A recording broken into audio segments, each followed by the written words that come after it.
ICC বাংলাদেশকে দিল চরম সুখবর। বাংলাদেশ যদি অস্ট্রেলিয়ার বিপক্ষে দ্বিতীয় টেস্ট ম্যাচটি জয় লাভ করতে পারে, বাংলাদেশ খেলবে ডাব্লিউটিসি ফাইনাল।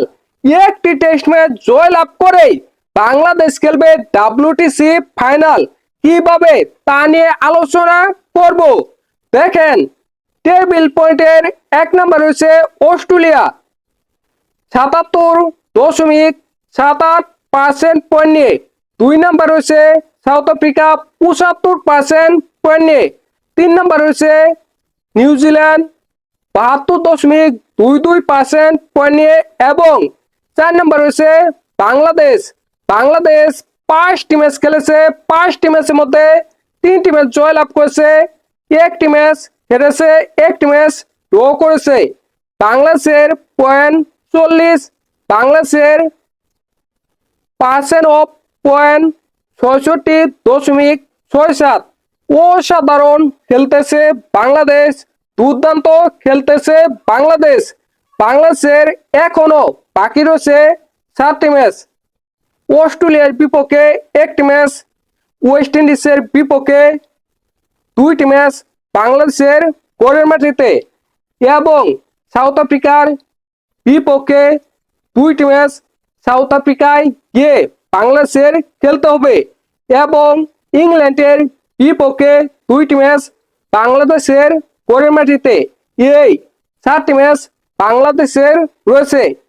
এই 7টি ম্যাচের মধ্যে বাংলাদেশের কয়টি ম্যাচ জয় লাভ করলে খেলতে পারবে ডাব্লিউটিসি ফাইনাল 2027, তা নিয়ে আলোচনা করব।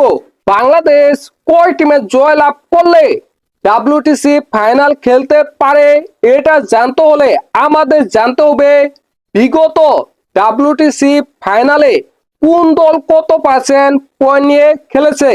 যেমন 2021 সালে ফাইনাল খেলেছে ইন্ডিয়া এবং নিউজিল্যান্ড।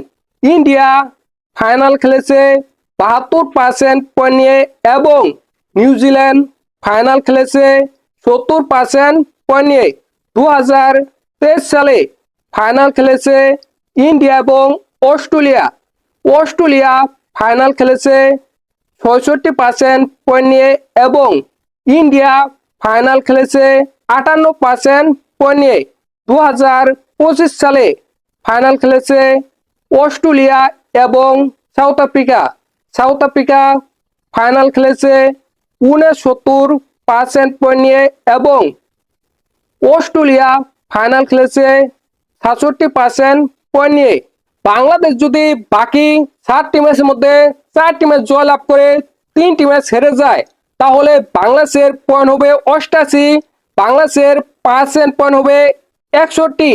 সেক্ষেত্রে বাংলাদেশ 2023 সালের অনুসারে ফাইনাল খেলতে পারে। 2023 সালে ইন্ডিয়া 58% পয়েন্ট নিয়ে ফাইনাল খেলেছে, বাংলাদেশ 61% পয়েন্ট নিয়ে 2027 সালের ডাব্লিউটিসি ফাইনাল খেলতে পারে, তার সম্ভাবনা রয়েছে। আর যদি বাংলাদেশ বাকি 7টি ম্যাচের মধ্যে 5টি ম্যাচ জয় লাভ করে, তাহলে বাংলাদেশের পয়েন্ট হবে 100 এবং বাংলাদেশের পার্সেন্ট পয়েন্ট হবে 69। সেক্ষেত্রে বাংলাদেশ 2023 সাল এবং 2025 সালের অনুসারে ডাব্লিউটিসি ফাইনাল 2027-এ খেলতে পারে। আর যদি বাংলাদেশ বাকি 7টি ম্যাচের মধ্যে 5টি ম্যাচ জয় লাভ করে, 1টি ম্যাচ হারে এবং 1টি ম্যাচ ড্র করে, তাহলে বাংলাদেশ 2021, 2023 এবং 2025 সালের ডাব্লিউটিসি ফাইনাল অনুসারে 2027 সালে ফাইনাল খেলবে, কেউ আটকাতে পারবে না। দেখেন, বাংলাদেশ যদি অস্ট্রেলিয়ার বিপক্ষে বাকি ম্যাচটি জয় লাভ করতে পারে, তাহলে বাংলাদেশের বাকি 6টি ম্যাচের মধ্যে 3টি ম্যাচ জয় লাভ করলেই বাংলাদেশ ডাব্লিউটিসি ফাইনাল খেলতে পারে, তার সম্ভাবনা রয়েছে। আর যদি বাংলাদেশ অস্ট্রেলিয়ার বিপক্ষে জয় লাভ না করতে পারে, তাহলে বাংলাদেশ বাকি 6টি ম্যাচের মধ্যে 4টি ম্যাচ জয় লাভ করতে পারবে না। ওইটা বাংলাদেশের জন্য অনেক বেশি কঠিন হয়ে যাবে। দেখেন, বাংলাদেশ যে ফর্মে রয়েছে, অস্ট্রেলিয়ার বিপক্ষে প্রথম টেস্ট ম্যাচে যেভাবে জয় লাভ করেছে, 11টা সেশনেই যেভাবে দাপট দেখিয়ে জয় লাভ করেছে, দ্বিতীয় টেস্ট ম্যাচে বাংলাদেশ জয় লাভ করবে এটাই স্বাভাবিক। আপনাদের কি মনে হয়, বাংলাদেশ কি পারবে WTC ফাইনাল 2027-এ খেলতে? অবশ্যই কমেন্ট করে জানাবেন।